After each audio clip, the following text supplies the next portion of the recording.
हरियाणा की पहली Bharat university Motilal Nehru sports university के वीसी अशोक कुमार ने कहा कि पहले लोग खेलों में सिर्फ खिलाड़ी या कोच के रूप में ही करियर बनाते थे, लेकिन अब समय बदल चुका है। अब खिलाड़ी, प्रोफेसर, टेक्नोलॉजी साइंटिस्ट और स्पोर्ट्स अकेडमी संचालक के रूप में भी अपना भविष्य का निर्माण कर सकते हैं।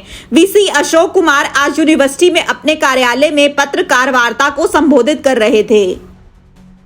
उन्होंने बताया कि विश्वविद्यालय के पहले सत्र में 450 विद्यार्थियों की उपस्थिति थी, जबकि इस वर्ष का लक्ष्य 750 विद्यार्थियों तक पहुंचने का है। विश्वविद्यालय ने कोचिंग से संबंधित नए कोर्स भी पेश किए हैं। साथ ही आईआईटी दिल्ली से स्पोर्ट्स एंड टेक्नोलॉजी और आईआईएम रोहतक से अनुबंध की बातचीत चल रही है। देखिए, स्पोर्ट्स यूनिवर्सिटी का ये वैसे तो तीसरा सेशन होगा, पर क्योंकि हमने ट्रायल के तौर पे सेशन 23-24 में भी हुआ है छोटा सा, पर मेन सेशन हमारा 24-25 में हुआ था, जिसमें 450 स्टूडेंट्स थे। तो ये सेशन जो है 25-26 के सेशन की तैयारियां हैं हमारी, उसके लिए मैंने आप सबको बुलाया है, जिससे कि हम लोग हमारा मैसेज संदेश जो है लोगों तक जा सके। इसमें हमारा टारगेट लगभग 750 टोटल स्ट्रेंथ करने का है, 450 से बढ़ा करके।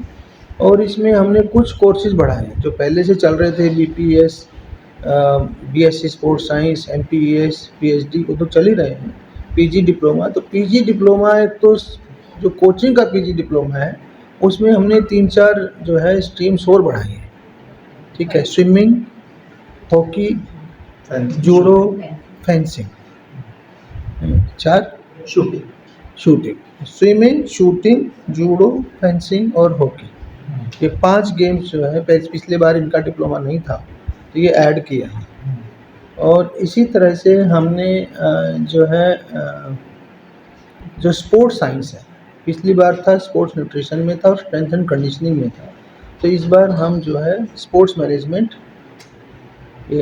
स्पोर्ट्स साइकोलॉजी और स्पोर्ट्स जर्नलिज्म, स्पोर्ट्स जर्नलिज्म में हम एंड कम्युनिकेशन भी लिखा है, sports journalism and mass communication, इसका भी एक 1 ईयर डिप्लोमा जो है इस साल जो है उसको ऑफर कर रहे हैं। तो दूसरा हमारा आईआईटी दिल्ली से स्पोर्ट्स टेक्नोलॉजी का टाई अप चल रहा है, और आईआईएम रोहतक से प्रयास कर रहे हैं स्पोर्ट्स मैनेजमेंट में एमओयू करने का, कोऑर्डिनेशन करने का, ये हमारा पाइपलाइन में चल रहा है।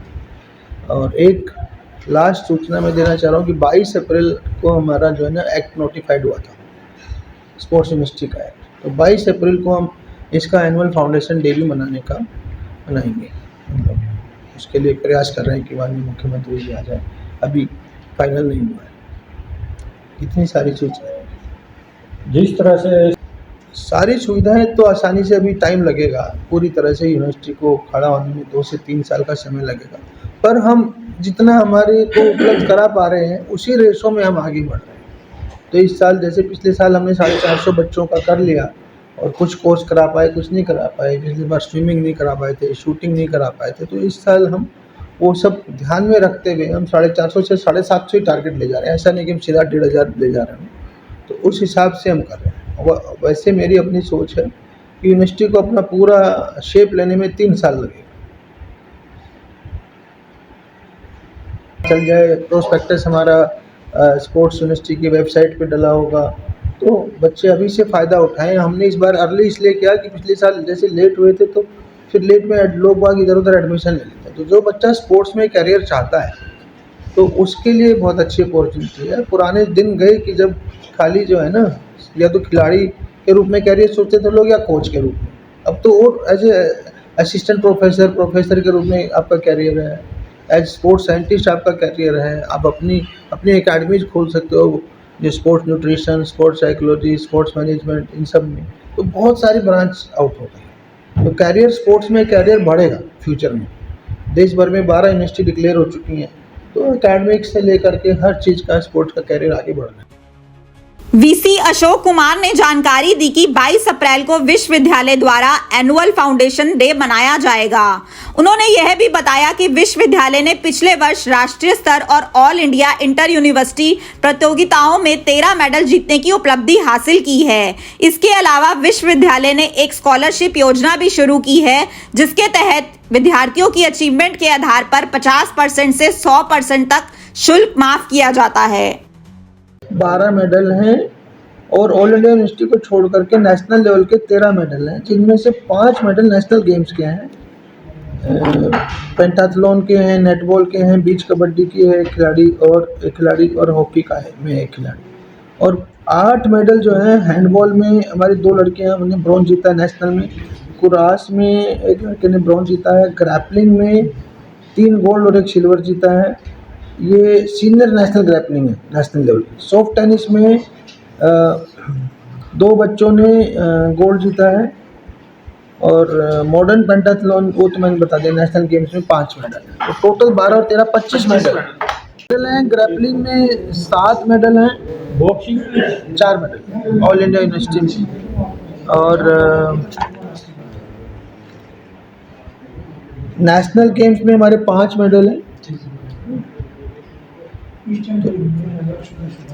दूसरा, हमने जो सही बड़ी बात है कि हमने एक स्कॉलरशिप पॉलिसी बनाई है और ये भी पॉलिसी बनाई है कि जो भी बच्चा जीतेगा उसको इनाम मिलेगा यूनिवर्सिटी की ओर से। जो हरियाणा गवर्नमेंट का वो अपना रूल है, ऑल इंडिया यूनिवर्सिटी का, नेशनल खेलने का, इंटरनेशनल खेलने का, हर एक के लिए इनाम भी डिक्लेयर होगा। और जो इंटरनेशनल प्लेयर होगा उसकी फ़ीस माफ़ होगी, तो नेशनल होगा उसकी कुछ 50% तक माफ़ होगी। उसको ग्रेडेड किया है हमने, तो फीस माफ़ी का कॉलम भी इस बार ऐड किया है, जिससे कि जो बड़े प्लेयर हैं उनको जो है उनको और ईजी हो सके। फॉर्म भरने की डेट 15 जुलाई तक दिया है। आज से ही हमारा ऑलरेडी वो है, अपलोड हो गया है वेबसाइट, तो आज से लोग अपना एडमिशन प्रोसेस शुरू कर सकते हैं। तो हम लोग की तैयारी पूरी रहेगी। अपने शहर की हर ताजा खबर के लिए हमारे चैनल SNA न्यूज को सब्सक्राइब करें, लाइक करें, कमेंट करें व शेयर करें। बेल आइकन दबाना ना भूलें। हमारे अन्य सोशल मीडिया प्लेटफॉर्म्स पर भी हमें फॉलो करें।